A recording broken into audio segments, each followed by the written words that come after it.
Yeah.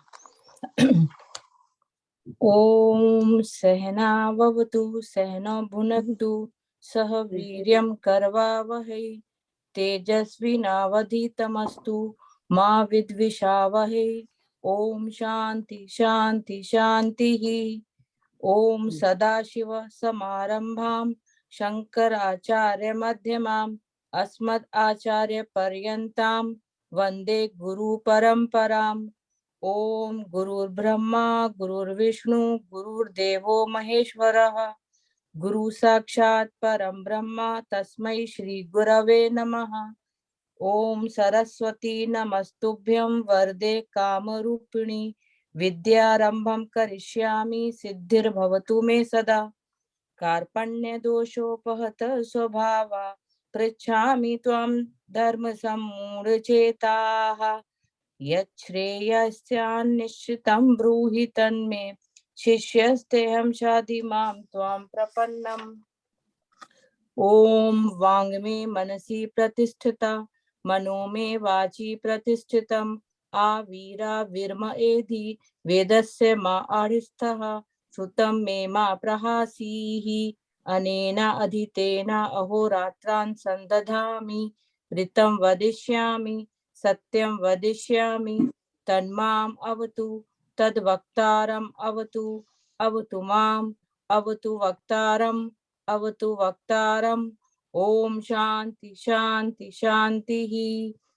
ओम भद्रं कर्णेभिः श्रूयाम देवाः भद्रं पश्येमाशभिर्यजत्राः स्थिरैरङ्गैस्तिष्ठुवागुंसस्तनूभिः व्यशेम देवहितं यदायुः।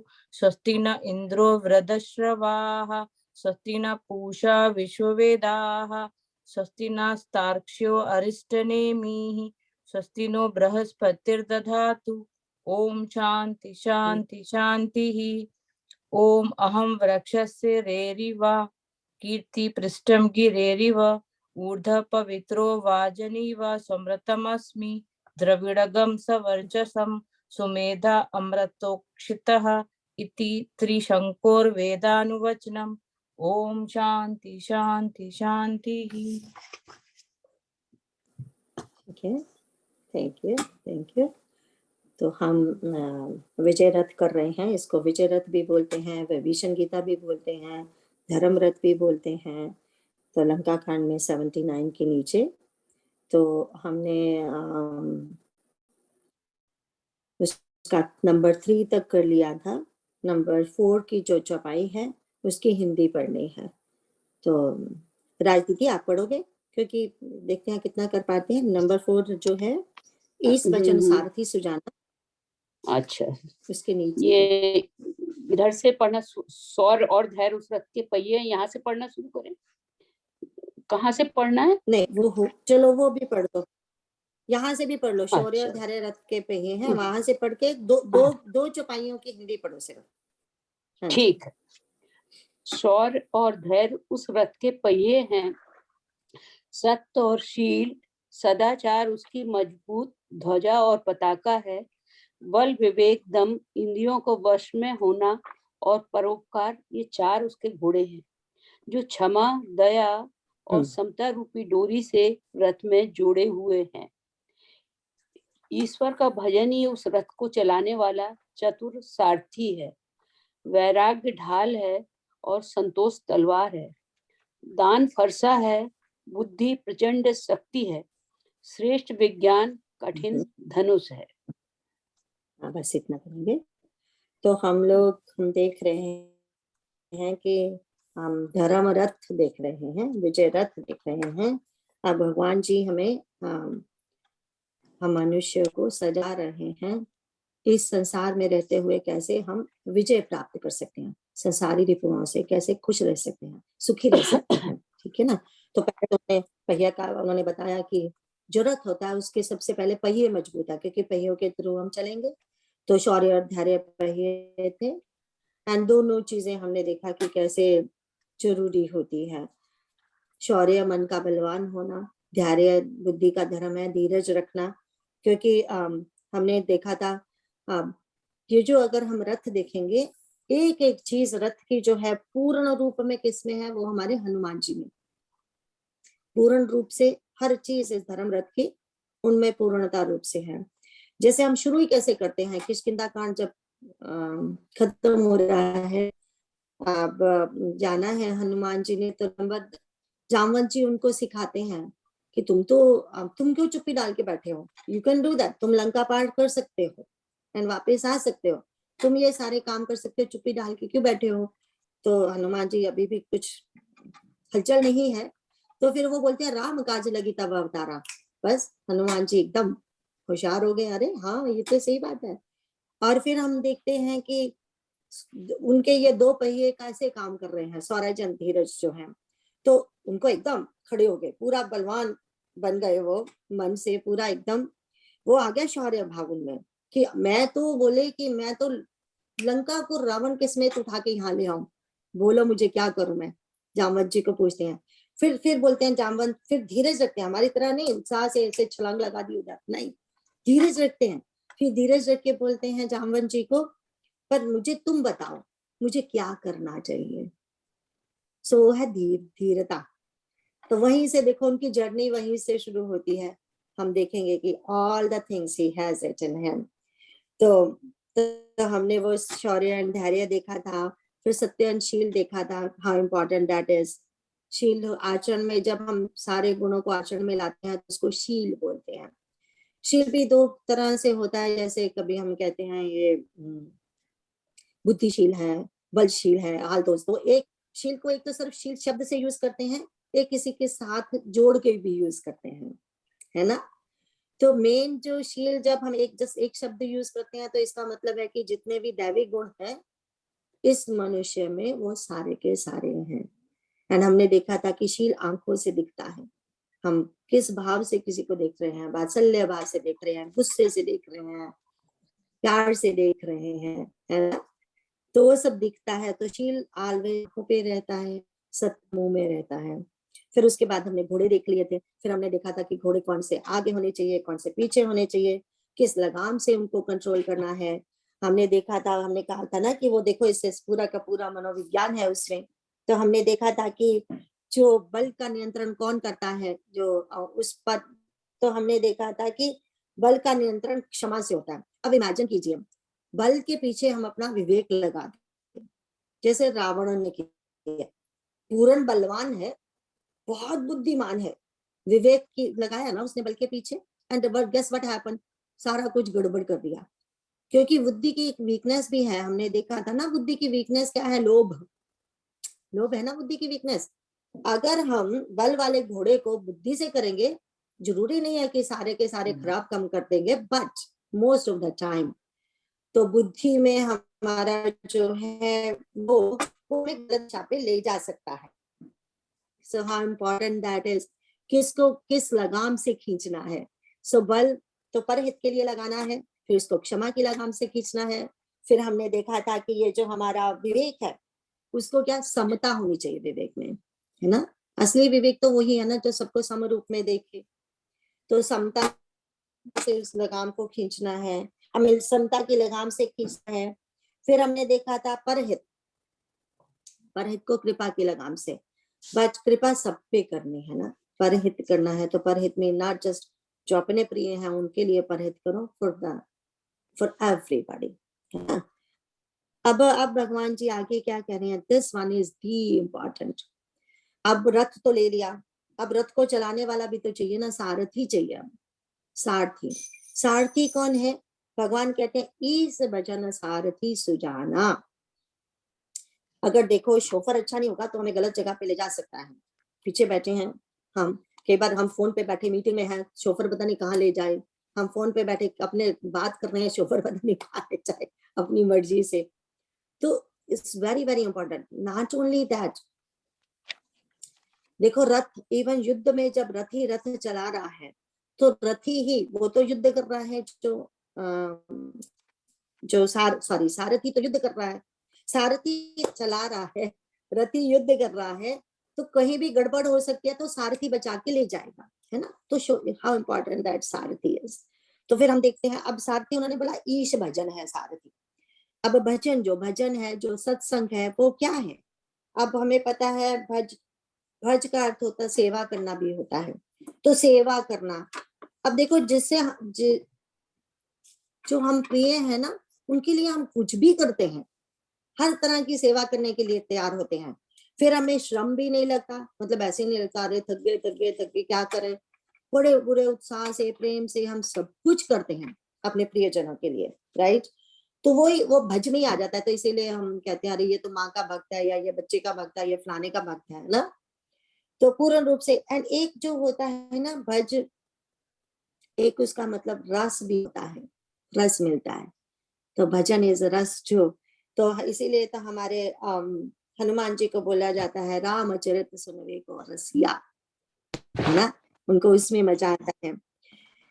एंड देखो हमारा सारा व्यवहार, हमारा सारा आचरण जो भी हम करते हैं, अगर हमें हमें प्रभु की याद नहीं दिलाता, तो फिर वो सिर्फ हमारी ममता को बढ़ा रहा है।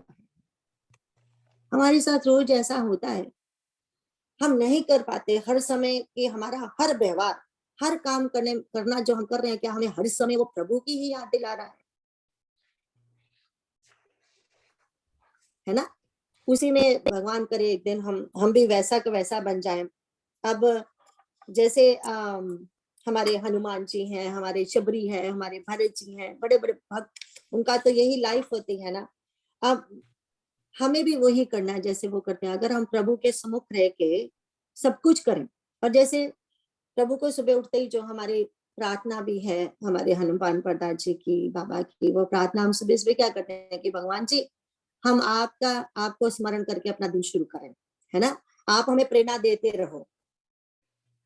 तो वो है कि तब देखिए भगवान किस कोटि के सारथी बनते हैं।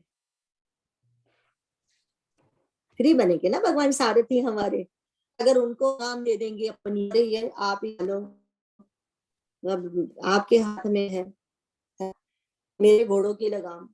तो नेत्र बंद करके कभी कभी भगवान से बात भी करनी चाहिए, खोल के भी कर सकते हैं अपने मूर्ति के सट के नेत्र खोल के भी, जैसे भी इच्छा हो, कम से कम वार्तालाप तो करना ही चाहिए ना। एक बार तो कर लो भगवान से वार्तालाप। देखो वार्तालाप हम किससे करते हैं? जिससे हमारा कोई संबंध होता है, उसी से करते हैं ना वार्तालाप हम। अगर भगवान से हम संबंध बनाएंगे तभी वार्तालाप करेंगे ना। संबंध बनाइए, वार्तालाप करें हम, तब बात चलेगी। अब एक हमारा प्रश्न होता है हमेशा कि जब जब हम ऐसे अब यहाँ बैठे हैं तो हम we are in different zone. जब हम सत्संग में बैठे हैं, जैसे ही सत्संग से बाहर जाते हैं, शायद थोड़ी देर तक हाई होता है, वी आर इन हाई, थोड़ी देर तक वी आर इन द सात्विक मोड, बस फिर जैसे ही और कामों में पड़ गए, रासिक मोड में आगे सब भूल जाता है। वाई? कभी सोचा है? जब हमारे जो शरीर है इसमें है ना, भगवान जी ने भी बोला 9 द्वार हैं, 9 या 10 बोल सकते हैं हम। तो 9 हमें पता ही है, जैसे 2 आंखें, 2 कान, नाक के छिद्र, मुंह है, नीचे वाले छिद्र हैं, ये सारे के सारे द्वार बोले जाते हैं। अब ये जो द्वार है ना, एक आयोजन कीजिए, घड़ा है, उसमें छेद है, क्या हम उसमें पानी भर सकते हैं? नहीं भर सकते ना। पानी भरेंगे, जैसे उठाया वो सारा का सारा छेदों द्वारा बाहर निकल जाएगा, है ना।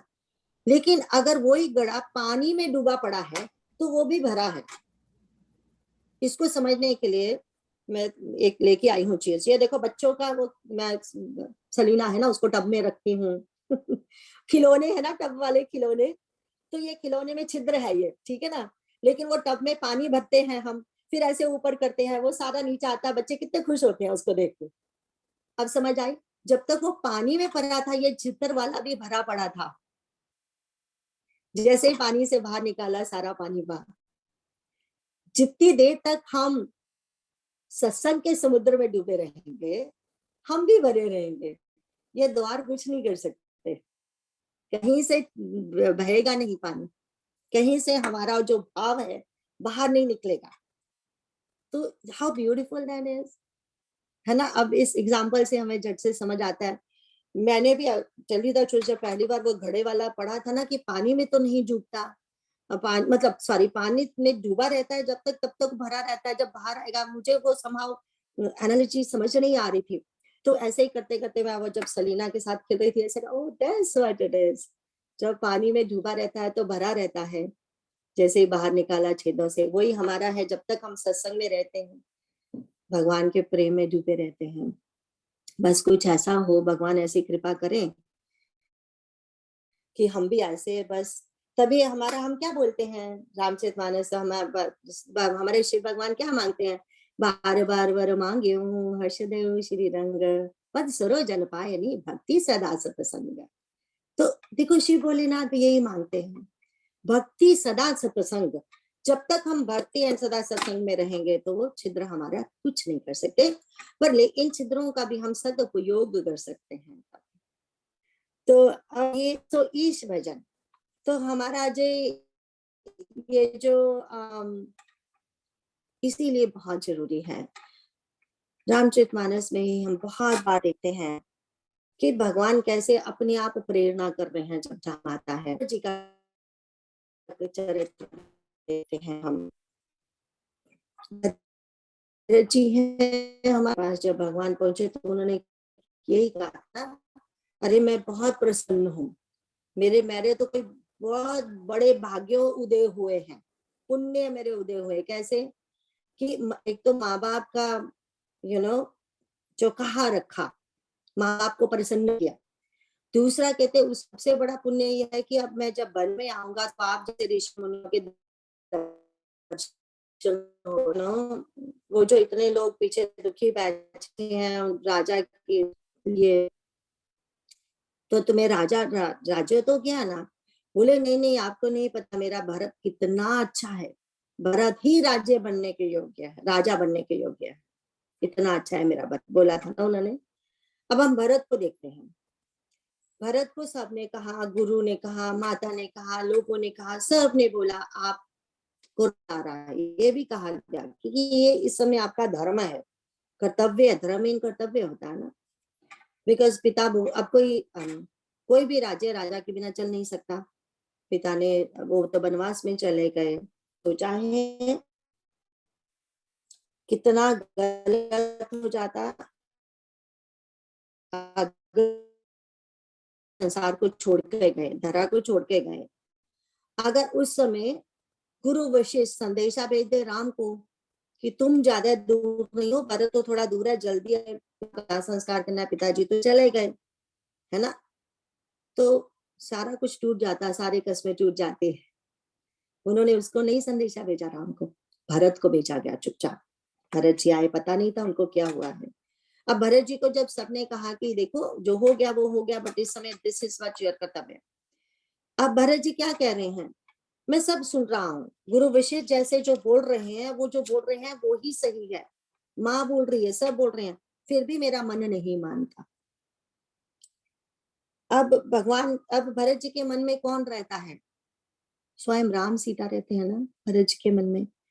इधर राम जी तो चाहते हैं कि भरत जी को राज्य मिले, उधर वो कह रहा है कि नहीं मेरा दिल नहीं मानता। दैट मींस कहीं ना कहीं मुझे प्रभु का अभी आज्ञा नहीं है, आशीर्वाद नहीं मिला। ये It's not only that he didn't want it, he could not turn from। क्यों? Because he is so much aligned with भगवान। भगवान ही हर चीज के लिए प्रेरणा करते हैं, बट भगवान तो चाहते थे। तो व्हाट इज द रहस्य बिटवीन, भगवान चाहते थे मेरा भरत राजा बने, देन राजा उसका मन क्यों नहीं मान रहा। देखो बात यह है कि अगर एकदम से भरत सबका कहना मान जाते, वो बेचारे वैसे राज्य करते, तो फिर भी लोग उन पे शंका करते, अरे ये सब मान गया ना, जरूर कोई अंदर कुछ गड़बड़ होगा, नहीं तो ऐसा कहने से कैसे मान गए। हमारी जो भगवान श्री राम है, वो चाहते थे लोगों को दिखाना ये भरत क्या है। इसीलिए वो कहते हैं कि भरत को जो योग दिया भगवान ने, वो भरत एक समुद्र है, उसका मंथन करना था, वो प्रेम का समुद्र है, उसमें हीरे मोती छुपे हुए हैं भगवान के प्रेम के, जो लोगों को एहसास नहीं है, इवन उसकी खुद माँ को एहसास नहीं है ये कितना प्रेम करते हैं राम से। अब देखो भगवान ने क्या किया, विरह कहानी बनाई, विरह दिया भरत को, फिर जो मदानी मथा जाएगा तो उसमें क्या निकलेगा, तो भरत जी का प्रेम रूपी अमृत निकलेगा।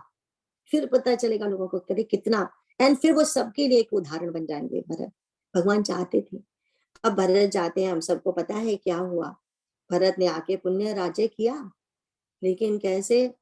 सिर्फ कस्टोडियन बन के, है ना। ये राज्य मेरा नहीं है, मैं तो थोड़ी देर के लिए इसका कस्टोडियन बना हूं। तो ये है हमारे भरत। तो देखो, हर चीज के लिए अगर हम भगवान से जुड़े रहते हैं तो कुछ भी गलत हो ही नहीं सकता, भगवान अपने आप ही प्रेरणा देंगे। इतना विश्वास है भरत को। एंड सो वो सब चीजें जो हम देखेंगे कि अगर ऐसे ही हम भी भगवान को सारथी बना लेंगे तो ना तो हम जिंदगी में कभी अकेले होंगे, और फिर ऐसा नहीं है विघ्न नहीं आएंगे रास्ते में, सब कुछ होगा। हमारे हनुमान जी गए थे, कितने विघ्न आए, राम के लिए तो कार्य करने गए थे, लेकिन राम जी को तो सारथी बना के रखा है तो सारे काम करके ऐसे वापस आ गए।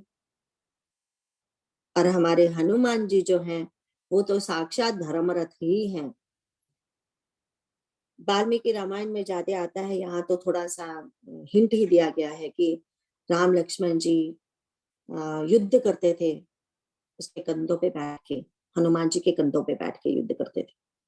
क्योंकि what is that represent, but yes वो फिजिकल रूप में हम देख सकते हैं, आध्यात्मिक रूप में यही है कि भगवान जी तो हमेशा धर्मरथ ही यूज करते हैं, है ना।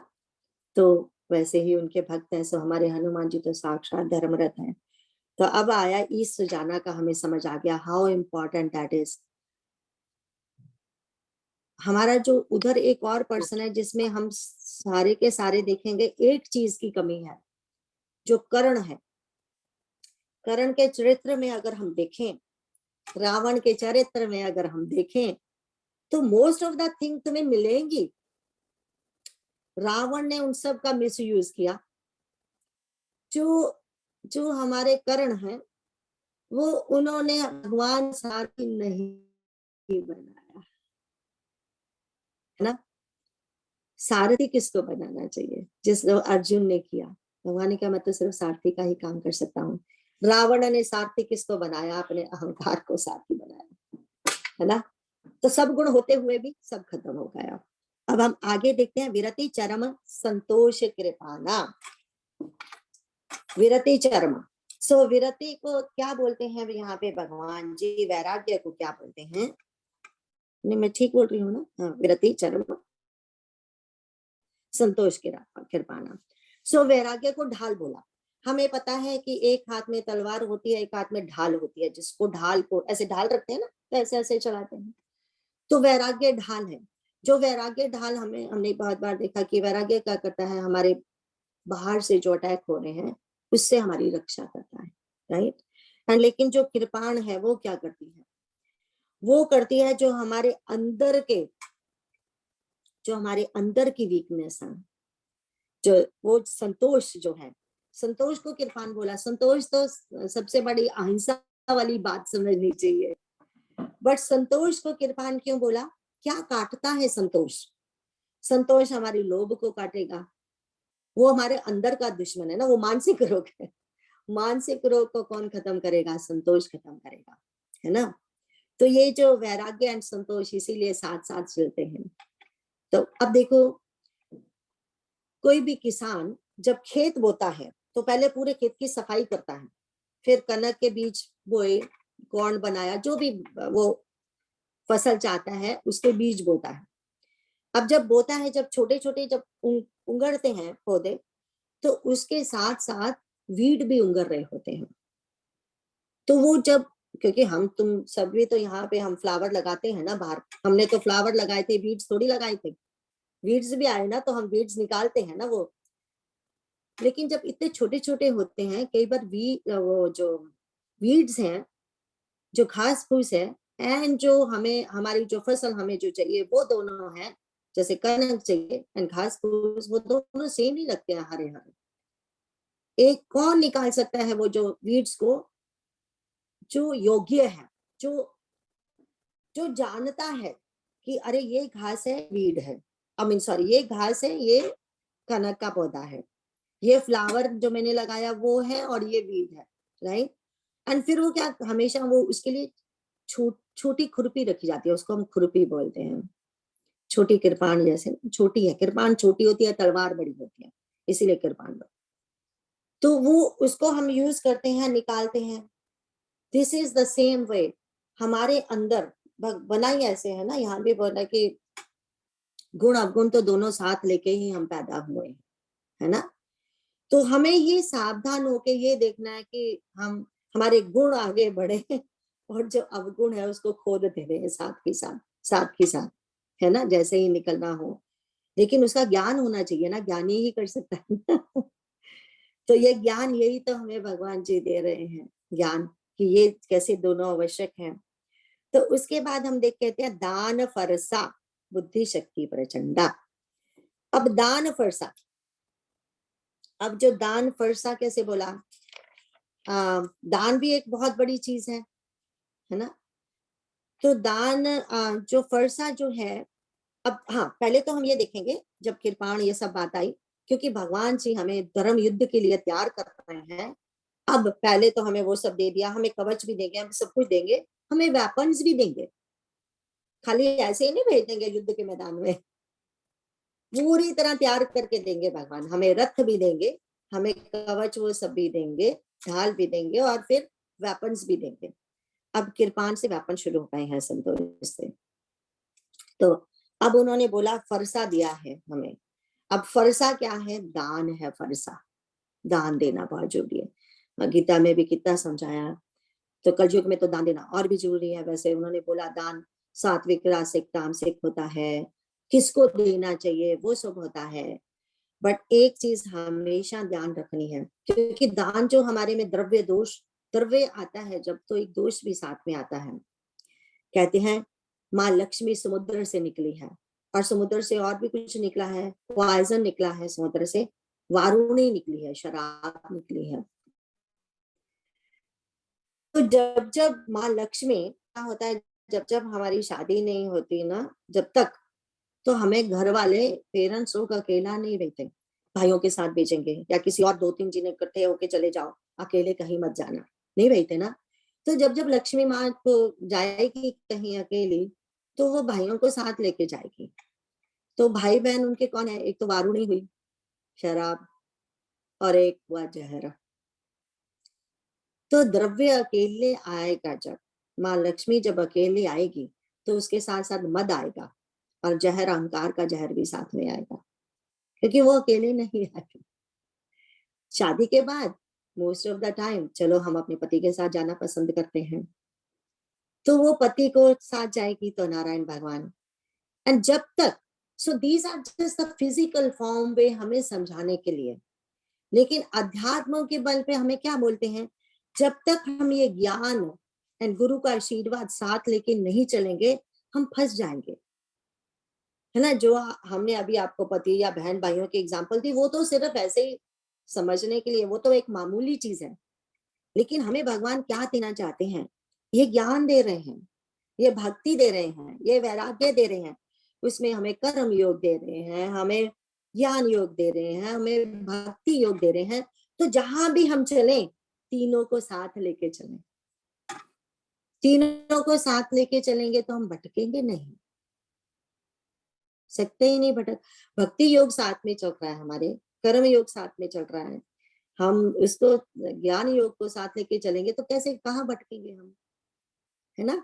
अब ये दान है, सब द्रव्य दोष को मिटाने के लिए दान बोला उन्होंने।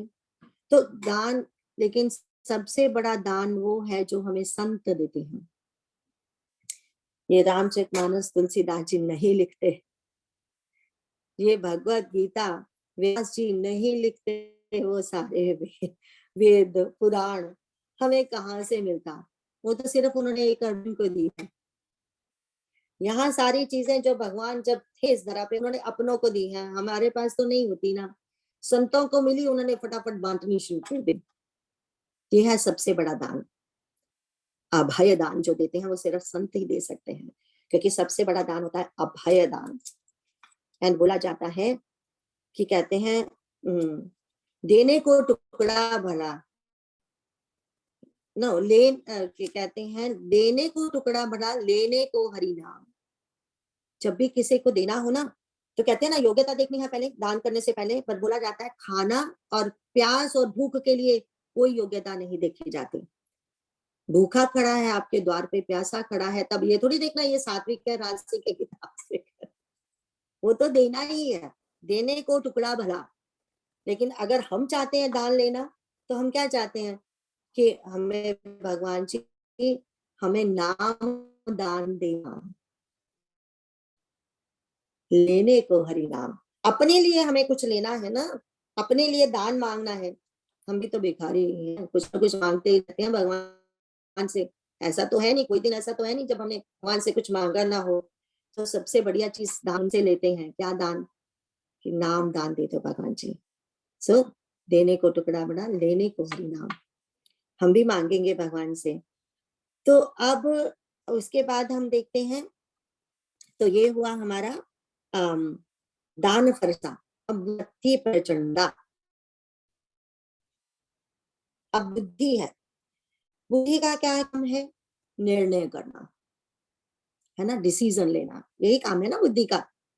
तो डिसाइडिंग फैक्टर है बुद्धि, निर्णय करना है। एंड हमें पता है बुद्धि का धर्म क्या है, उसका वीकनेस क्या है, वो सब हम बार बार देखते ही हैं। तो हम देखते हैं कि बुद्धि का धर्म तो है मनन करना, है ना। बुद्धि का धर्म है ग्रहण करना, धृति जो है उसका धर्म ग्रहण करना। तो अब बुद्धि का लोभ हमने देखा था कि उसका वीकनेस है लोभ। एंड जब भी मन तो ये भी चाहता है वो भी चाहता है, पर बुद्धि निर्णय कर रही है।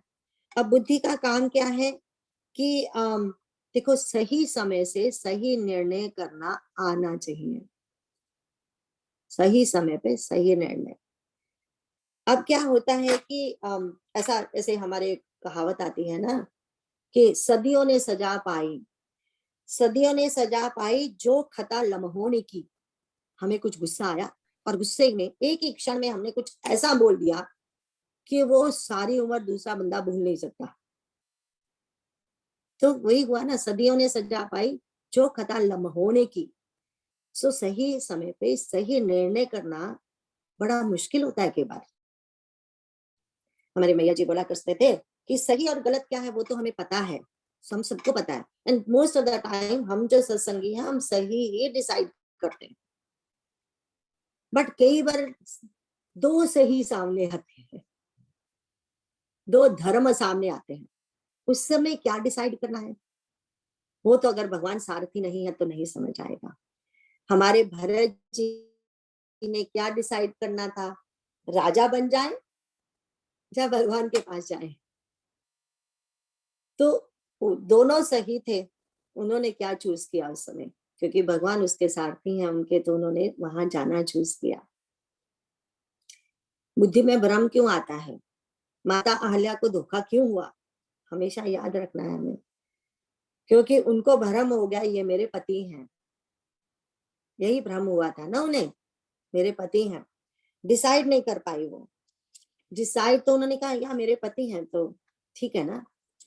बट अगर थोड़ा सा उस समय बुद्धि ने काम लिया होता, सही समय पे सही निर्णय। मैं पति को बहुत सालों से जानती हूँ, वो इस समय पे ये डिमांड नहीं कर सकते। थोड़ा सा क्वेश्चन किया होता तो वो धोखा नहीं होता उनके साथ।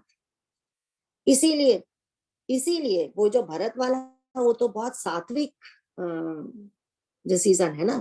कई बार ये राजसिक डिसीजन हमारे सामने आते हैं, ये राजसिक डिसीजन हुआ, लगता सही है, चाहे डिसीजन राजसिक ऊपर सही लग रहा है, उस समय निर्णय लेना बड़ा मुश्किल है।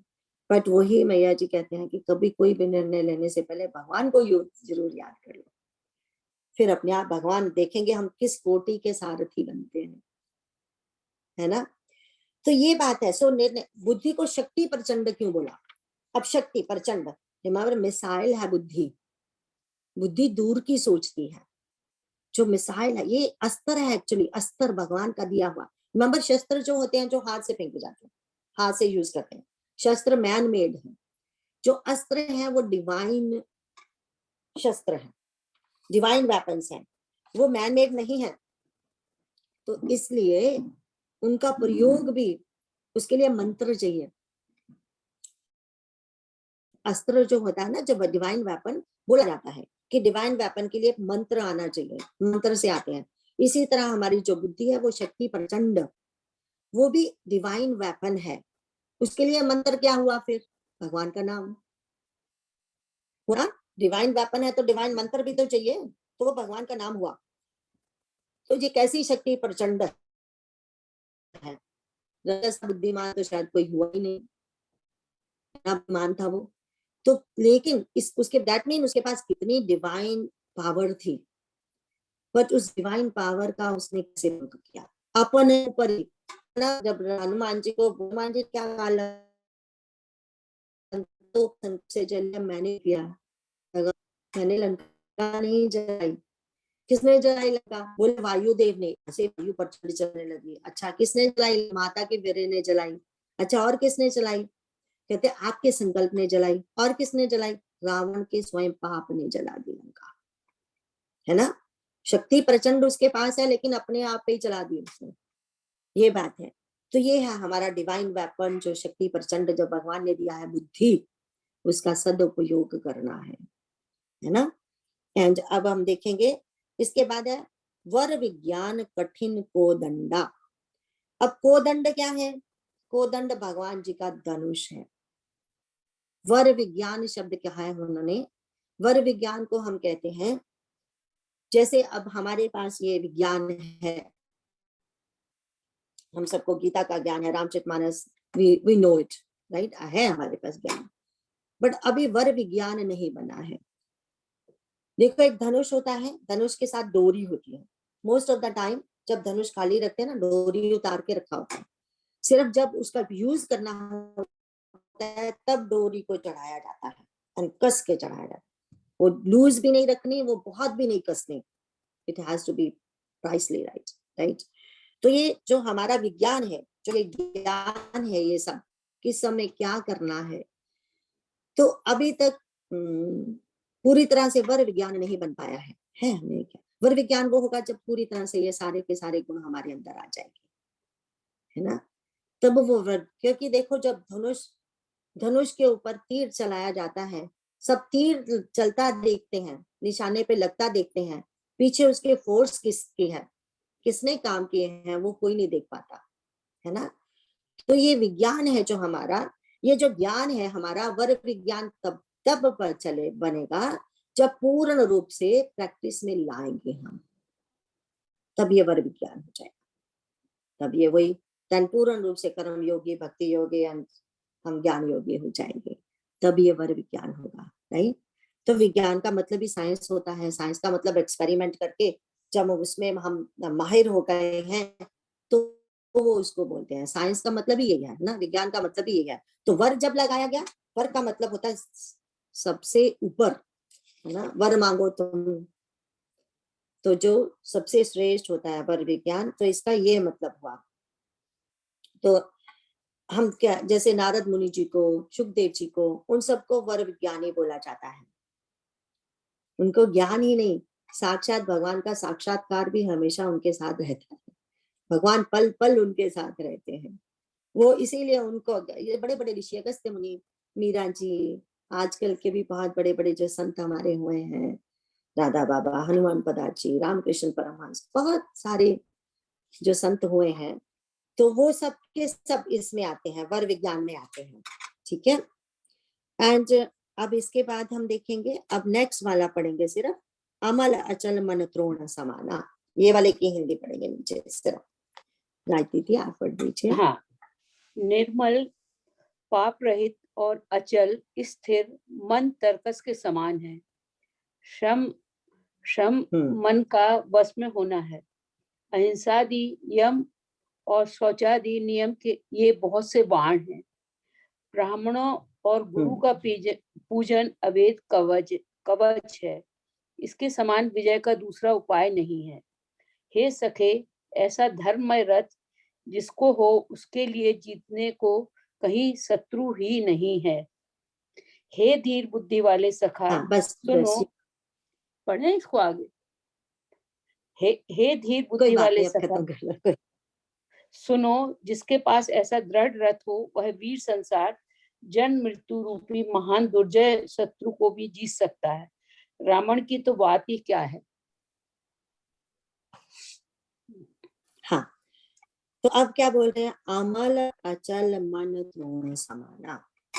अब जो त्रोण क्या होता है, जो रिमेम्बर पीछे जो बंदा होता है जिसके बीच बाण रखे जाते हैं उसको त्रोण बोलते हैं, है ना, जो यहाँ पे बांधा है भगवान जी ने यहाँ पे शोल्डर पे, अब उसको त्रोण बोलते हैं। अब ये जो त्रोण के दो गुण होने चाहिए, एक तो त्रोण को कस के बांधना है, रिमेम्बर यहाँ पे वो है सिलेंडर जैसा, फिर उसको कस के बांधना है ना, तभी बंदा रहेगा ना। एक तो ये होना चाहिए, एक त्रोण इटसेल्फ क्लीन होना चाहिए। अगर वो कस के तो बांधा है लेकिन वो जो सिलेंडर जैसा है वो साफ नहीं है, तो वो बाण तो सारे गंदे हो जाएंगे, उनको भी जंगाल लग जाएगा, वो भी रस्टी हो जाएंगे, है ना। अब ये क्या है, अब जो अचल अमल मन त्रोण समाना, अमल अचल मन, अमल अचल जो हिले नहीं, है ना, हमने कहा ना ये कस के बांधना, हिलना नहीं चाहिए। अचल मन, जो मन है वो है त्रोण, भगवान कहते हैं मन त्रोण है। तो उसमें दो गुण होने चाहिए जो अभी अभी हमने कहा, एक तो अचल होना चाहिए, भटके ना इधर से उधर, उधर से इधर, है ना, एंड दूसरा अमल, उसमें मल नहीं होना चाहिए। तो हमें पता ही है मल क्या होते हैं, राग एंड द्वेष को मल बोला जाता है ना। त्रोण को हिंदी में तरकस भी कहते हैं, राइट, त्रोण इज ए तरकस। तो अब हम देखते हैं कि जीवन के संग्राम में सबसे ज्यादा हमें क्या मुश्किल आती है, जो हमारे स्ट्रॉन्ग डिसलाइक्स एंड लाइक्स है, very strong likes and dislike.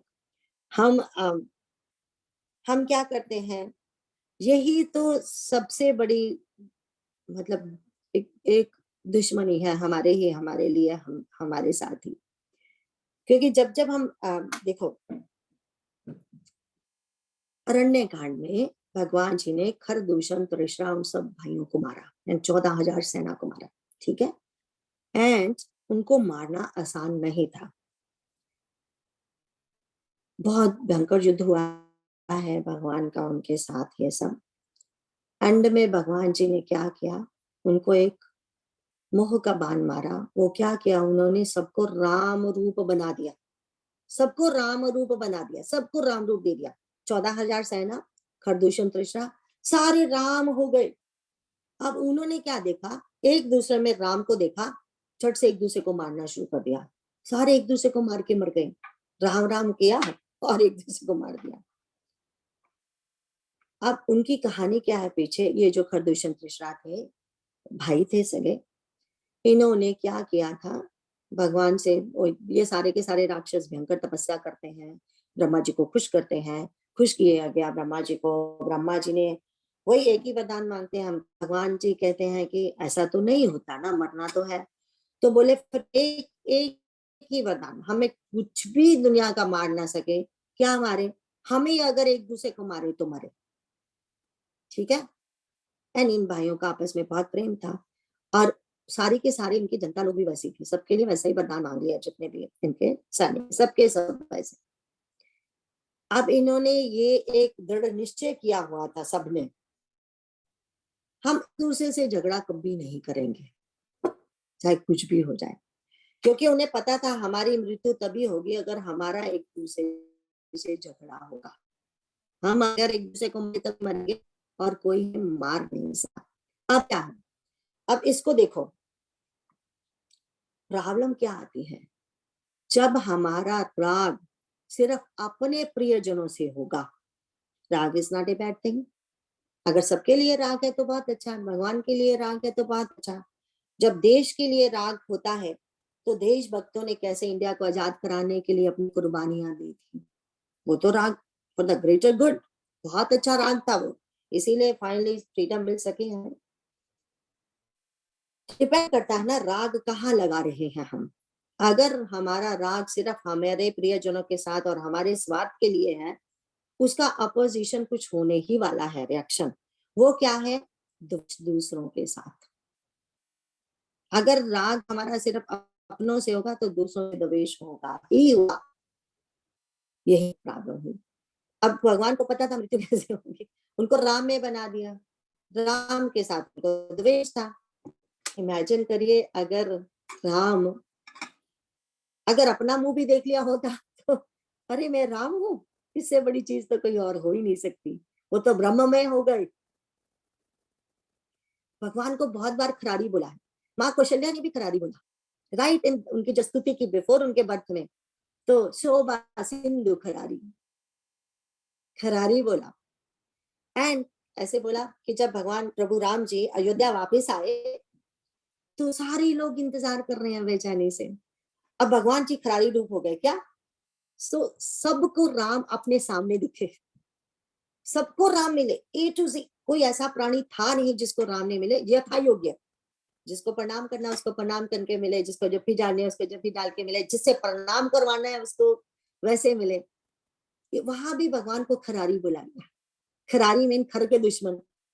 पर हम भी चाहते हैं भगवान खरारी हो जाइए, हमारे अंदर का जो खर है उसके आप दुश्मन हो जाइए, बट सिर्फ इतना कृपा करना कि ऐसा ना हो कि हम खुद ही मर जाए। हमें बस वो प्रेम दीजिए, जो अयोध्या वाले खरारी बने थे वो वाले बने, जो माँ यशोदा ने बोला था शोभा सिंधु खरारी, वो वाले खरारी बनिए, हमारे अंदर के खर को मार के हमें राम में कर दो, है ना।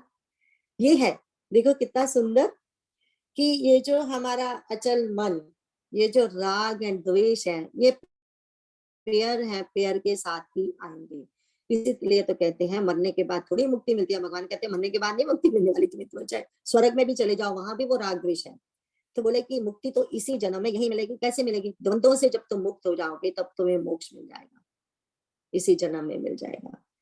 तो जो राग द्वेष है हमारे लाभ हानि जय प्रजय जितने भी द्वंद्व है, इसीलिए संयोग होता है संसार के लोगों के साथ, संयोग तभी बोलते हैं इसके साथ संयोग, अरे ये कैसा संयोग था, ये जिसके साथ संयोग होगा उसके साथ वियोग होगा, क्योंकि संयोग एंड वियोग साथ में चलते हैं।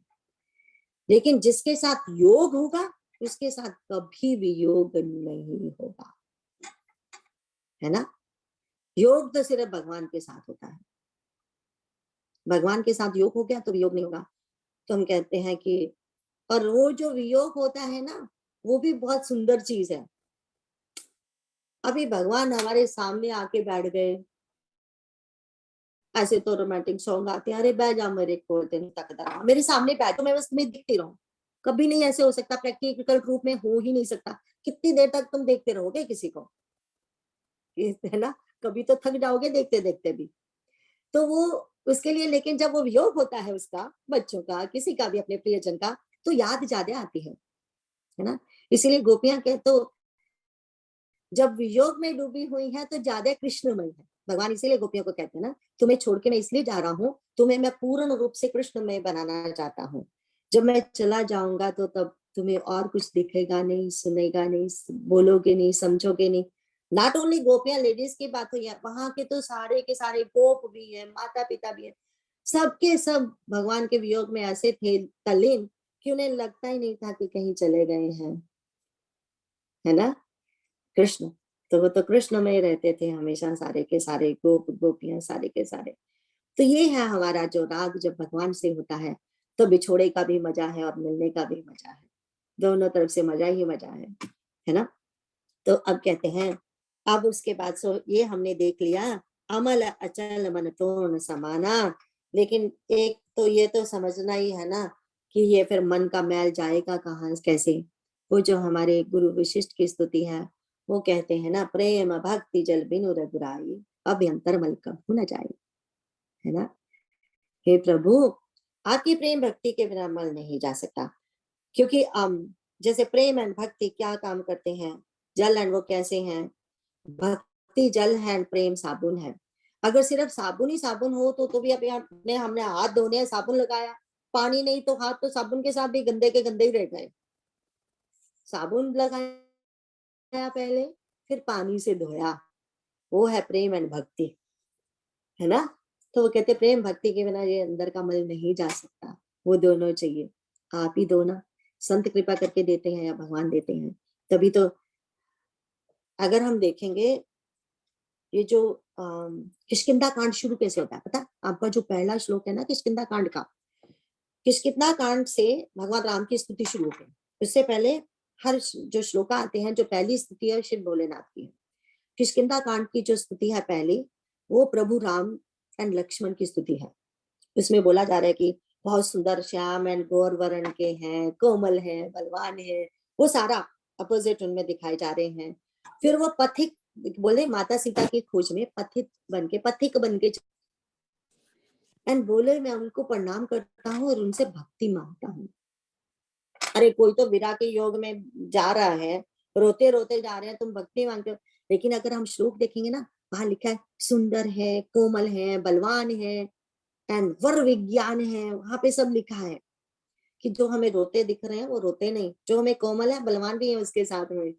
जो रो रहे हैं वो तो सिर्फ लीला कर रहे हैं, वो तो विज्ञानी है ना। सीता का तो उनसे हर क्षण का मेल होता है, ये तो सिर्फ लीला के लिए है।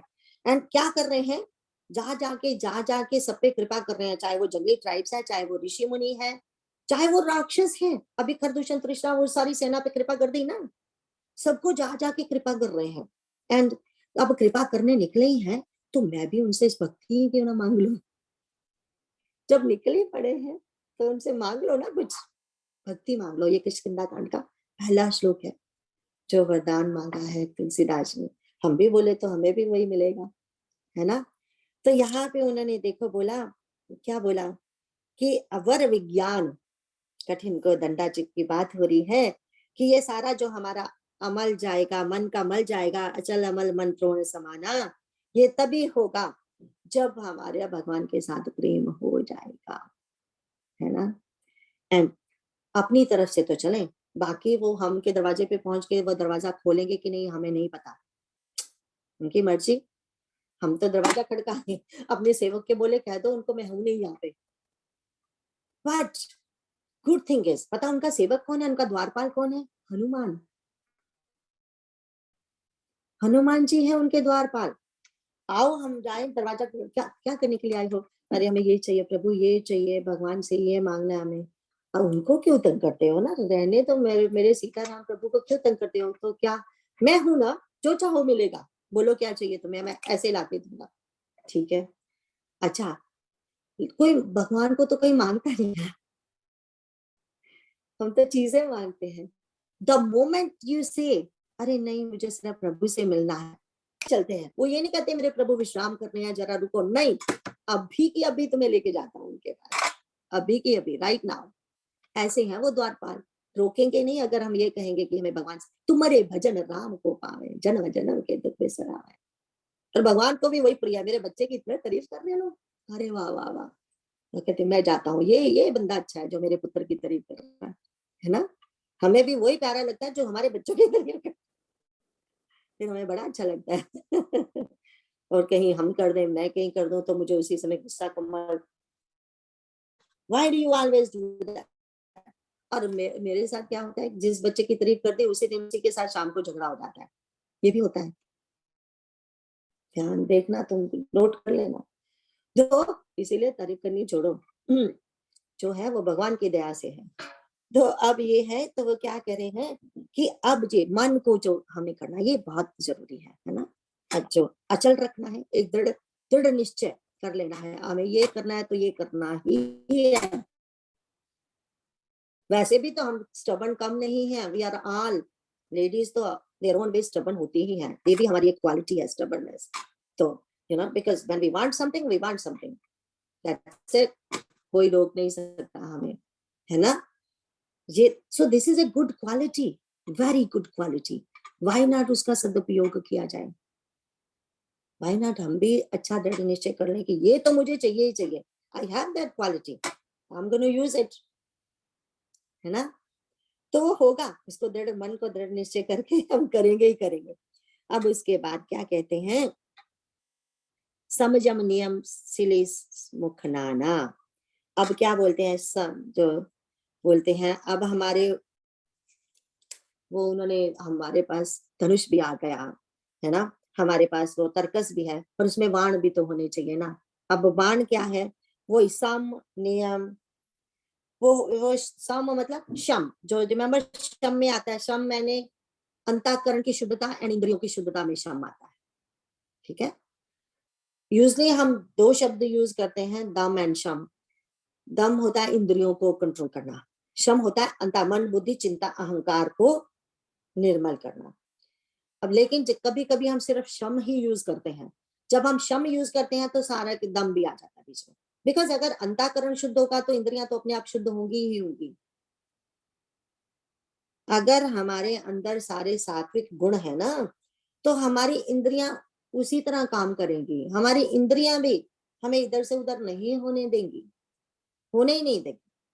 वो होगा ही वही जो, कैसे, दो उदाहरण जो शुद्ध सात्विक उदाहरण, सबसे प्यारे उदाहरण है मेरे, वो ये है।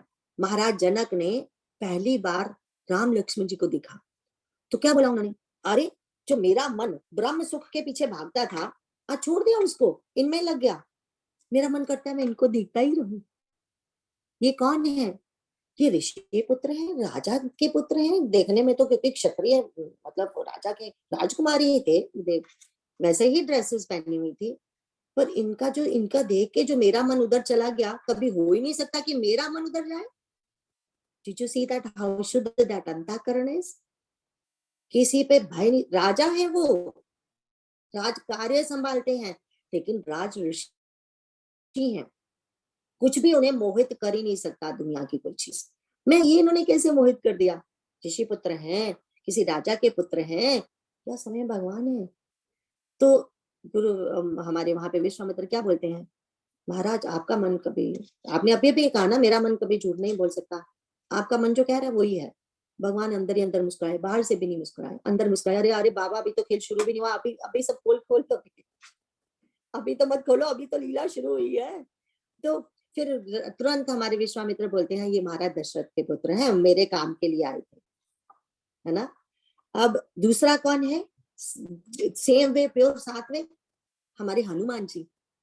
किष्किंधा कांड शुरू कहां से होता, भगवान को ब्राह्मण रूप में देखने गए और देखते ही देखते, आप कौन हो, आप क्षत्रिय पुत्र हो, लेकिन आपके तो पैर इतने कोमल हैं, आप इतने सुंदर दिखने, इतने कोमल, आप कौन को कौन, फिर आप ये हो ये हो ये हो, आप भगवान हो, आप समय। ठीक, वो है मन की शुद्धता। तुम्हारा मन की शुद्ध ऐसे है तो इंद्रियां भी अपने आप ही शुद्ध होंगी। तुम्हारी आंखें तुम्हारे कान तो शुद्ध होंगे, तुम्हारा वो एक रोम रोम पहचान जाएगा दूसरे, है ना, ऐसा होता है। तो ये शम है शुद्धता, है ना। एंड गीता में भी भगवान जी ने कहा है कि 14वें चैप्टर में ही बोला है, जब सतोगुणी हम इस तरह से बन जाते हैं तो हमारी इंद्रियां पूरी शुद्धता से वैसा ही काम करती हैं जब रजोगुण तमोगुण दब जाते हैं। ठीक है। अब यम में भी वो यम क्या है, ये शम एंड यम बोला ना उन्होंने। यम में हमें पता है कि डू एंड डोंट है, यम में क्या करना चाहिए क्या नहीं करना चाहिए, है ना। यम एंड नियम सॉरी होते हैं, जो यम एंड नियम, नियम होते हैं कि हमें ये करना चाहिए, जैसे उसमें फिर शौच आ जाता है, संतोष, तप, स्वाध्याय, ईश्वर परिधान, वो सब नियम के लक्षण हैं। एंड फिर वो यम में आता है सत्य, अहिंसा, वो सब चीजें यम में, ब्रह्मचर्य, अस्तेय, अपरिग्रह, वो सब चीजें यम। सो यम क्या है, क्या नहीं करना चाहिए, हमेशा सत्य बोलो, मतलब झूठ ना बोलो, है ना। फिर हम उसमें आता है अहिंसा, फिर उसमें आता है ब्रह्मचर्य, ये सब चीजें यम में आती हैं। So yama is the one we shouldn't do. कभी तो यमराज तो वो बताते हैं ये मत करना ये मत करना, नहीं तो तुम्हें पता तुम्हारे पकौड़े बना के खाए जाएंगे यहाँ पे, है ना। एंड नियम, नियम में पता है कि हमें क्या करना चाहिए, ये है ना नियम। तो उसके बाद तो हमने फिर नियम में हम देखेंगे कि जो स्वाध्याय आएगा हमारे, अगर हम स्वाध्याय नाम जब हम नियम में बना लेंगे तो वो सब बस। फिर अपने मैया जी ये कहते थे, डोंट की तरफ मत देखो, डू की तरफ देखो। अगर हम डू करते जाएंगे तो डोंट अपने आप नहीं होगी है ना। हम अपना सात्विकता बढ़ाते जाएंगे तो फिर नेगेटिविटी, तो उसके लिए कुछ करने की जरूरत ही नहीं है। फिर सूर्य देव के पास एक बार भगवान जी के पास कहते हैं अंधकार कंप्लेन लेके गया कि सूर्य देव, मैं तो कभी, मुझे तो कोई उससे द्वेष नहीं है, पर सूर्य देव मुझसे बहुत द्वेष करता है, ठीक है, एंड मुझे बिल्कुल पसंद नहीं करता, मुझे हर समय खत्म करने के लिए तैयार रहता है। तो उन्होंने बोला, सूर्य भगवान ने कहा ठीक है मैं सूर्य को बुलाता हूँ। अब सूर्य को बुलाया, तुम अंधकार से इतनी नफरत क्यों करते हो भाई, ऐसा करना अच्छी बात है क्या? तो सूर्यदेव बोले मैं तो किसी अंधकार को जानता ही नहीं, तो मैं दुश्मनी कैसे करूंगा उसके साथ। समझ गए? वहां तो प्रकाश ही प्रकाश है, उनको पता ही नहीं अंधेरा भी कोई चीज होती है। तो ये बात है कि जब हमारे अंदर हम जब अपनी पॉजिटिविटी बढ़ाएंगे, नेगेटिविटी तो अपने आप ही चली जाएगी। तो धीरे, so this is what we have to do, धीरे धीरे रे मना, धीरज रख के सब होगा वो। तो अब वो कहते हैं देन कवच अभेद विप्र गुरु पूजा। So how important that is now. See, कवच अभेद, कवच अभेद जो हम देखेंगे, जो कवच है विप्र गुरु पूजा, ब्राह्मण की पूजा एंड गुरु की पूजा। विप्र का सही अर्थ क्या है प्रैक्टिकल में? विप्र हम पता, हमें ब्राह्मण को बोलते हैं, हमें पता विप्र बोलते हैं जो जो सॉरी गर्मी लग रही थी। विप्र को हमें पता है जो विद्वान लोग होते हैं उनको विप्र बोलते हैं, या ब्राह्मण को विप्र बोलते हैं। बट सही अर्थ क्या है इसका? से हमारे पास बहुत ऐसे लोग होते हैं हमारे आसपास जो सचमुच में संस्कारी लोग हैं, विद्वान पुरुष हैं, जिनमें वो सारे सात्विक गुण हैं। अगर हम उन व्यक्तियों के अंग संग रहेंगे तो हमारे लिए ये आसान हो जाएगा, अपने आप ही हमारा कवच बन जाएगा वो। बुरी देखो, कवच क्या होता है? बाहर से हार्ड होता है, अंदर से सॉफ्ट होता है, ठीक है। अब क्या, जैसे इवन यहाँ पे भी बुलेट प्रूफ क्या बोलते हैं, बुलेट प्रूफ वेस्ट भी बाहर से तो सख्त होगी ना, अंदर से थोड़ी वैसे सख्त होगी, अंदर से तो सॉफ्ट। इवन जब हम हेलमेट पहनते हैं अंदर तो फोम लगा होता है ना, बाहर होता है ना, तो वो कवच है, सिर का कवच है हेलमेट, बुलेट प्रूफ यहाँ का कवच है, तो कवच। अब जो कवच कैसे हमें मिलेगा? अगर हम संस्कारी पुरुषों के साथ रहेंगे। हम माता से भी यही मानते हैं, भद्रकाली भद्र पुरुषों से मिलाना हमें सदा कि भद्रकाली माँ जो है, हम पूछते हैं भद्र लोगों से मिलाना, मतलब संस्कारी लोगों से मिलाना, हमें सत्संगी लोगों से हमें हमेशा मिलाना। हाँ, तो अब कहते हैं उससे क्या होगा? उससे उनका आदर सम्मान करने से वो हमारे रोल मॉडल बन जाएंगे। I am the granddaughter of a किसकी? Communist party. मेरे पिताजी, मेरे grandfather was a freedom fighter and communist. वो उन्होंने एक ही बात सिखाई हमारे पूरे परिवार को, क्या? मनुष्यता से बड़ा कोई धर्म नहीं है। हम लोग कभी मंदिर गुरुद्वारे कभी नहीं गए, कहीं नहीं गए, कुछ पूजा हमारे घरों में नहीं हुई। मेरे डैड भी वैसे ही हैं, अब 3rd जनरेशन चेंज हो गई है। तो किसी ने मुझे पूछा तो यहाँ पे ये सब कैसे हो गए? फिर कैसे हो गए? कोर वैल्यूज इंपॉर्टेंट अच्छी थी, कोर वैल्यूज अच्छी थी, फिर तो बस एक रास्ता मिला और फिर टाइम नहीं लगा। इफ हमारे अंदर वो कोर वैल्यूज ही नहीं है, हमारे ग्रैंडफादर ने कितने दुख सहे ये देश को आजाद कराने के लिए, हमें बोला मनुष्यता से बड़ा कोई धर्म नहीं है। भगवान भी तो यही कहते हैं, मनुष्यता से बड़ा कोई धर्म नहीं है। तुम दूसरों को तो दुख देते हो, पर हित से बड़ा कोई धर्म है क्या? दूसरों को दुख दे के मेरे पास आओगे? कभी नहीं। अगर हमारे कोर वैल्यूज अच्छी हैं तभी हम धर्म रथ पे आरूढ़ हो सकते हैं, अदरवाइज नहीं। ये बहुत इंपॉर्टेंट है। तो हमें हर समय ये देखना है कि ये क्या है, कैसे। अगर हम कहें कि अभी आपने कहा कि एक भी नहीं हो तो नहीं चलेगा, क्या इसमें एक बता सकते हो कि उस होने से सारा कुछ चलेगा? है ना, हम सबको पता है इसमें से कौन, which one is the important. अगर वो है हमारे पास तो बाकी जरूरत नहीं, या बाकी अपने आप आ जाएंगे। कोई बोल सकता है? कोई तो बोल दो, मुझे लगे कि कोई तो बोल दो कौन सी दी इम्पोर्टेंट है। अरे सुजान सारथी इज इम्पोर्टेंट। सारथी मिल जाएंगे तो सब कुछ मिल जाएगा, है ना। अर्जुन ने क्या कहा? भगवान मुझे कुछ नहीं चाहिए, आप ही चाहिए, आप मिल जाओ, फिर सब कुछ मिल जाएगा। क्या अर्जुन के कैरेक्टर में छिद्र नहीं थे? क्या द्रौपदी के कैरेक्टर में छिद्र नहीं थे? कुछ वीकनेस क्या क्या जो हमारे युधिष्ठिर है उनके कैरेक्टर में छिद्र नहीं थे? कुछ कुछ वीकनेस तो सब में थी भी में। अगर हम उन्हीं 5 पांडवों को दें कि एंड द्रौपदी को साथ में, 5 पांडव एंड द्रौपदी, उनको ही अगर लें हम, भगवान श्री कृष्ण को उन्होंने कभी नहीं छोड़ा। सब में छिद्र है, कुछ ना कुछ हमें ऐसा बोला जाता है।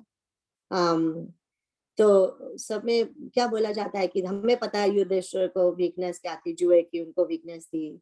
हमें पता है भीम को अपने बल का बड़ा वो था। हाँ, तो देन हमें पता है कि अर्जुन को मेरे जैसा धनुषधारी कोई नहीं।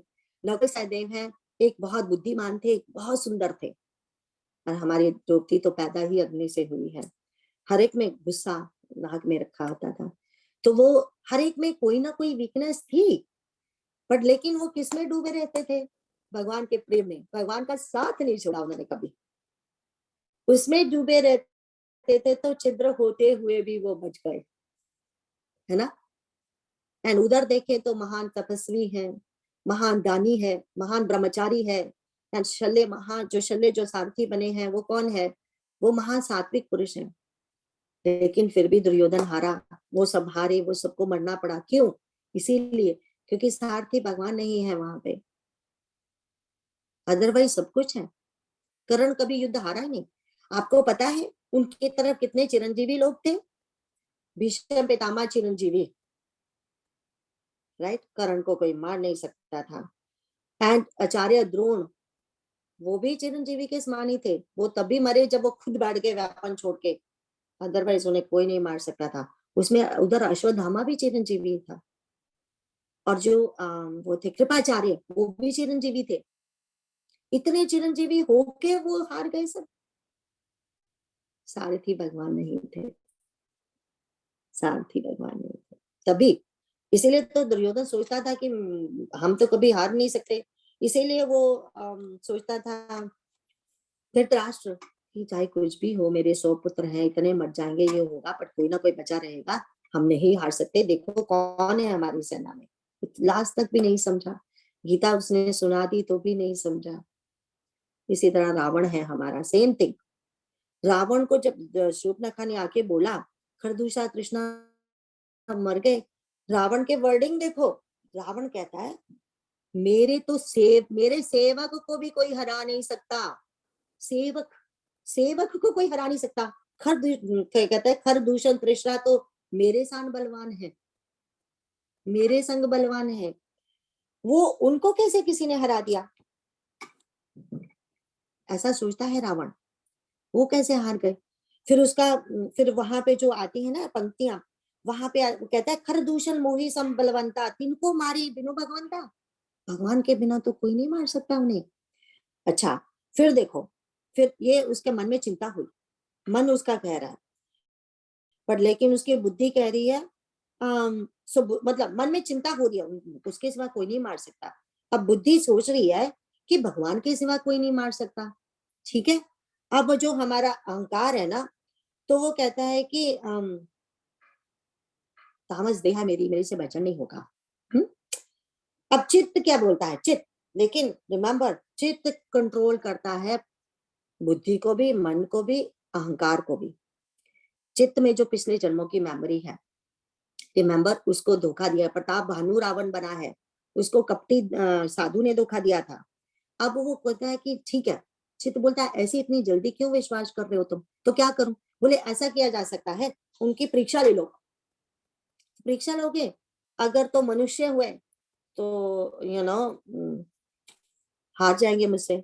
अगर देवता हुए कोई तो फिर तो भी पता चल जाएगा। लेकिन परीक्षा लेने भी खुद नहीं गया, तो वो हिरण भेजा।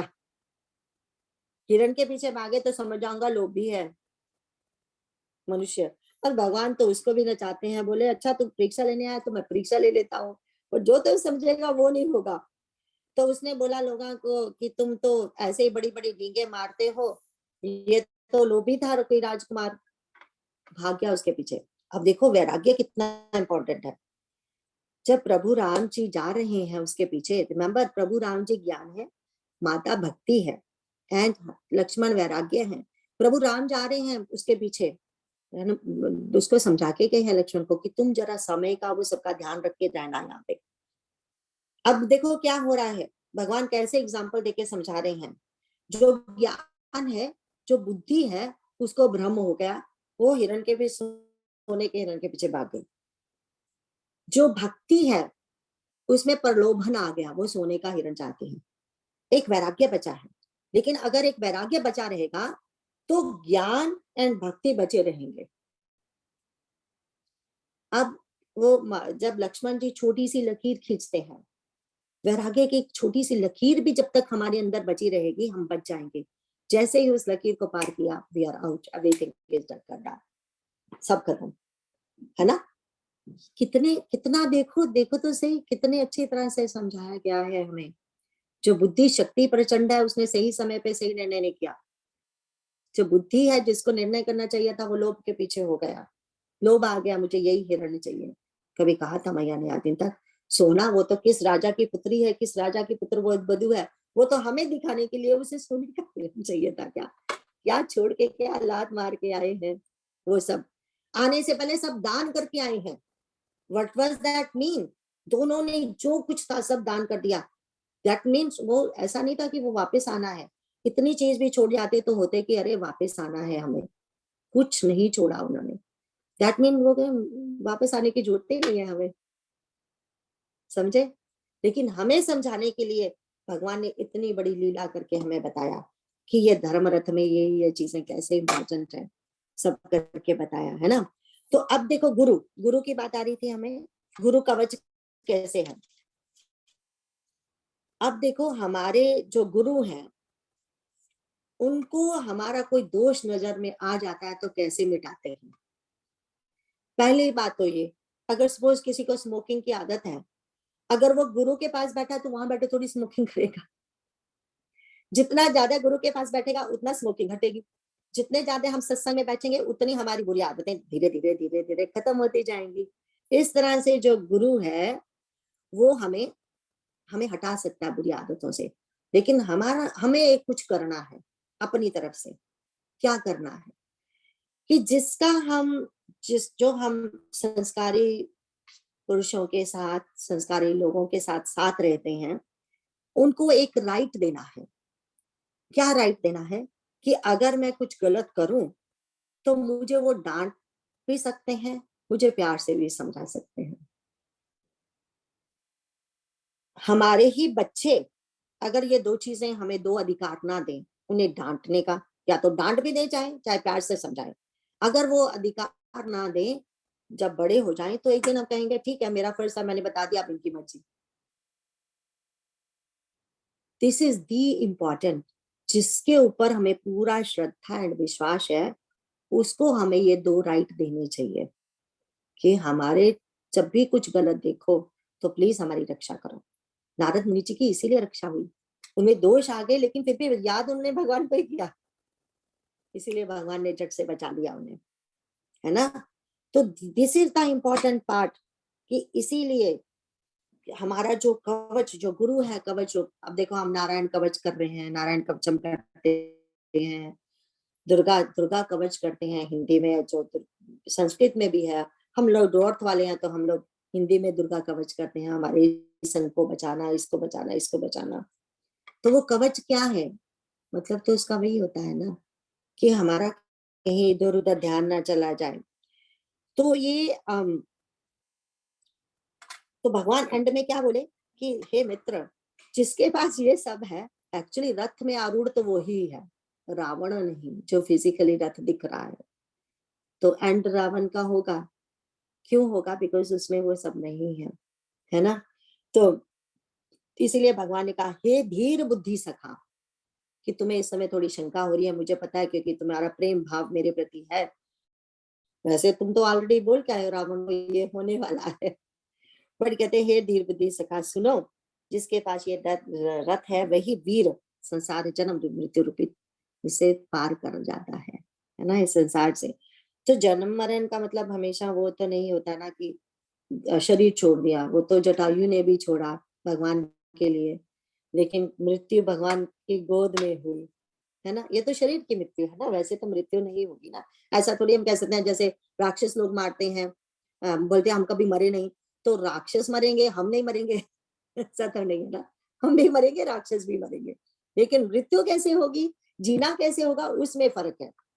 हम जीते कैसे रहे जन्म से लेके मृत्यु तक, how did we live our life, and मृत्यु हुई तो कैसे हुई। तभी बोला जाता है कि भगवत गीता हमें जीना सिखाती है, एंड जो भागवतम है वो हमें मरना सिखाता है ना। मरना तो है ही एक दिन, लेकिन दोनों चीजें चाहिए, जीना कैसे वो भी और मरना कैसे वो भी आना चाहिए। सेम थिंग रामचरितमानस भी वही सिखा रहा है, जीना कैसे आना चाहिए और मरना कैसे आना चाहिए। तो ये हमारा विजय रथ था, ये आज भगवान की कृपा से हमने खत्म किया। तो करते रहे, बहुत करते रहे, ऐसे ही करते रहे, अगेन एंड अगेन करते रहे, भगवान करे, नहीं तो हमारे छिद्रों में भी पता नहीं ये ज्ञान निकलते ऐसे निकल जाएगा। तो भगवान करे कोई साथी बन जाए हमारे। तो अब ये खत्म हुआ, अब आप बताइए अगर कोई प्रश्न हो आपकी तरफ से।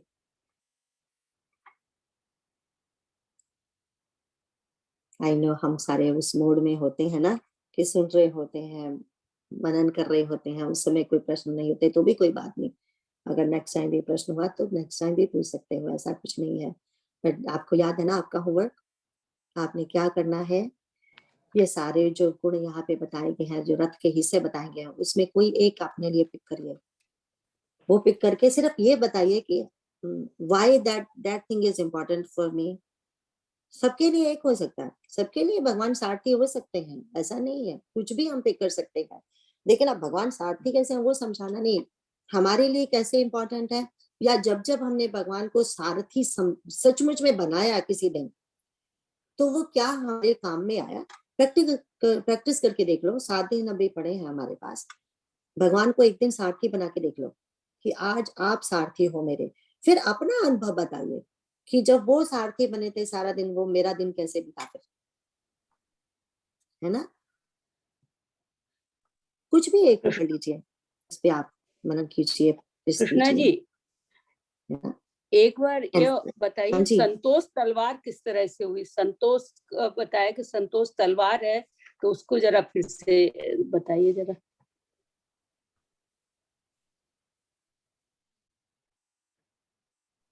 ठीक है।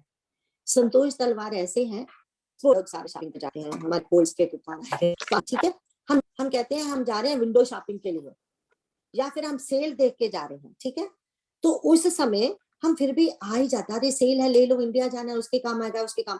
बट द थिंग इज, जिस दिन हम संतोष की तलवार को सचमुच साथ लेके शॉपिंग करने भी गए ना, तो क्या होगा, हम सचमुच वो ही लेके आएंगे जो सचमुच में जरूरी है, what not what we want, what we need.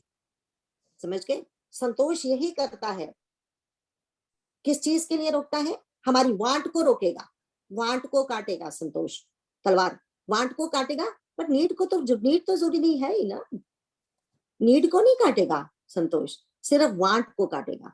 जब वो ही तो हमें करना है जरूरी, जो हमारा वांट है, जो I have to have this, वो ही तो संकल्प बनता है। संकल्प क्या होता है, संकल्प होता है कितनी इच्छाएं आती हैं जाती हैं, लेकिन संकल्प वो है जिसपे मन टिक गया, जिसमें मन बोला कि I have to have this, इसके बिना मैं जी नहीं सकता, वो एक्चुअली नथिंग बट वांट है, वो अतिरेक है, इच्छा का अतिरेक वांट बन जाता है। इंग्लिश में वांट बोलेंगे, हिंदी में संकल्प बोलेंगे, right. I want this, I want this, I want this, I have to have this. तो तलवार, संतोष की तलवार वांट को काटेगी, है ना, ये है, ये संतोष इस तरह से तलवार है, लेकिन नीड को तो नहीं काटेगी, कि जो नीड है वो तो हमें चाहिए चाहिए, जो एवरीडे, अब रोटी कपड़ा मकान तो सबको चाहिए ना, वो तो नीड है, वो उसको तो नहीं भगवान कह रहे। हाँ, जो सन्यासी एंड में चले जाते हैं वो तो उसका भी चिंता नहीं करते, हम वहां पे नहीं है तो हम उसकी बात थोड़े करेंगे, हम तो गृहस्थ है, हमें चाहिए चीजें साथ, राइट। गृहस्थ गृहस्थ जीवन पे ही तो ब्रह्मचार्य, संन्यास एंड वानप्रस्थ सारे चल रहे हैं, गृहस्थ जीवन पे ही। सो सिर्फ संतोष जो हमारी है राज दीदी, वो हमारी वांट को काटती है, हमारे संकल्प को काटेगी। अब संकल्प ऑलवेज बुरा नहीं होता, संकल्प अच्छा भी तो होता है ना, भगवान का भी तो हम संकल्प कर सकते हैं ना। बात वही आ गई कि संकल्प अगर भगवान का आई वांट माय भगवान जी, कभी हमने कहा आई वांट माय भगवान जी फिर तो संतोष की जरूरत ही नहीं वहां पे। हम और चीजों से हम वो नहीं कहते आई वांट माय भगवान जी, भगवान उससे हमें संतोष है, हम यार जब भगवान की बात आती है हमारे पास संतोष है बहुत अच्छा, बाकी चीजों के लिए हमें नहीं है संतोष। हमारा संतोष गलत जगह पे काम कर रहा है, क्या करें। एक दिन वन ऑफ दिस डे संतोष सही जगह पे आ जाएगा, है ना। जी थैंक यू बहुत मजा कृष्णा है, जी। बहुत मजा है, बहुत ही अच्छा एक्सप्लेनेशन। और आज आप बहुत सुंदर लग रहे हो।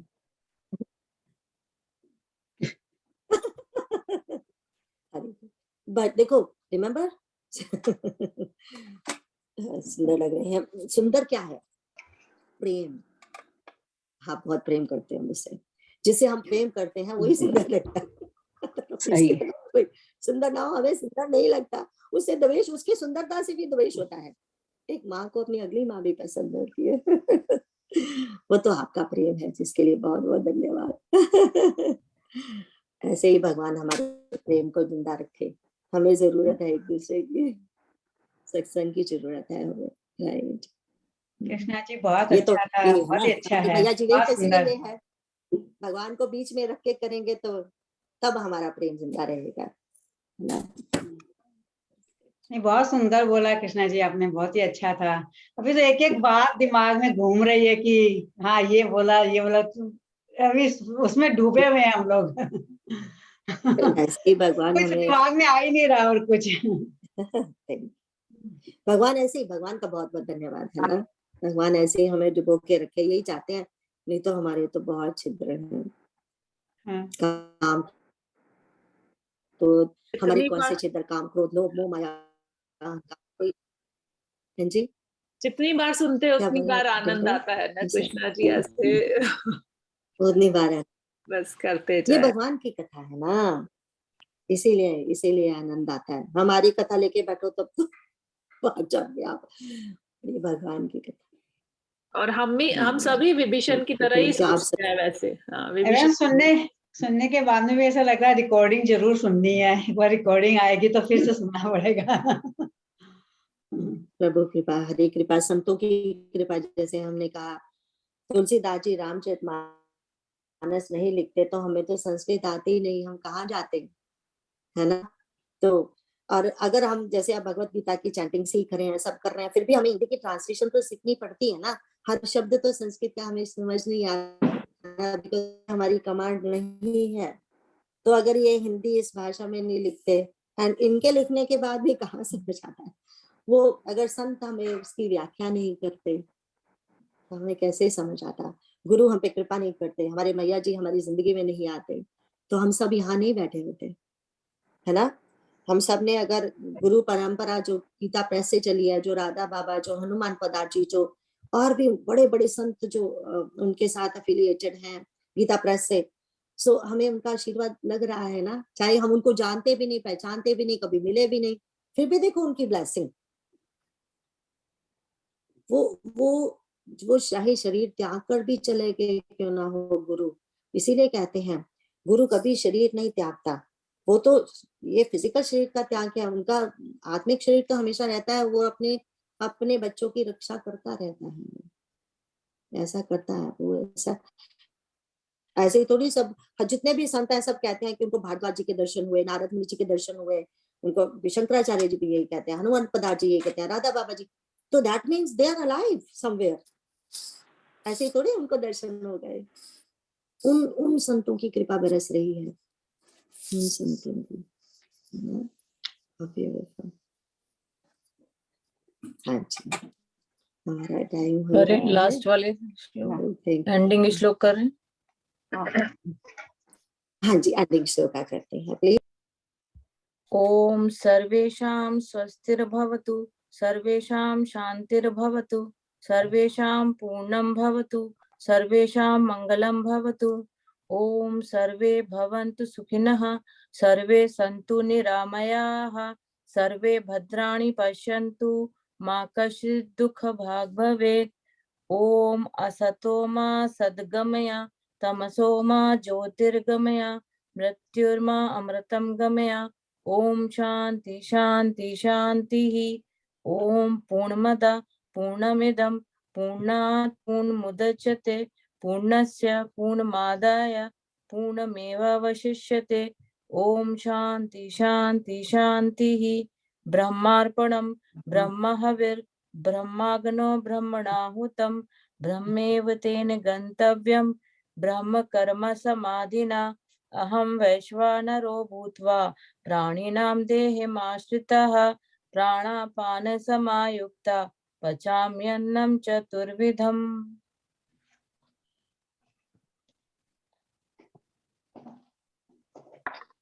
Thank you, Rishi. Last week की रिकॉर्डिंग नहीं भेजी थी क्या? मेरे को तो नहीं दिखी, मैंने देखा नहीं कभी। शायद वो भेजी थी गीता ने ना, भेजी थी। गीता ने भेजी थी, हाँ, क्योंकि ग्रीष्मी से वो she couldn't download, तो उसने भेज दिया शायद। अच्छा, मैं फिर से देखूंगी। हाँ भेजिए। या कृष्णा आंटी, नारायण नारायण सबको। नारायण बच्चे।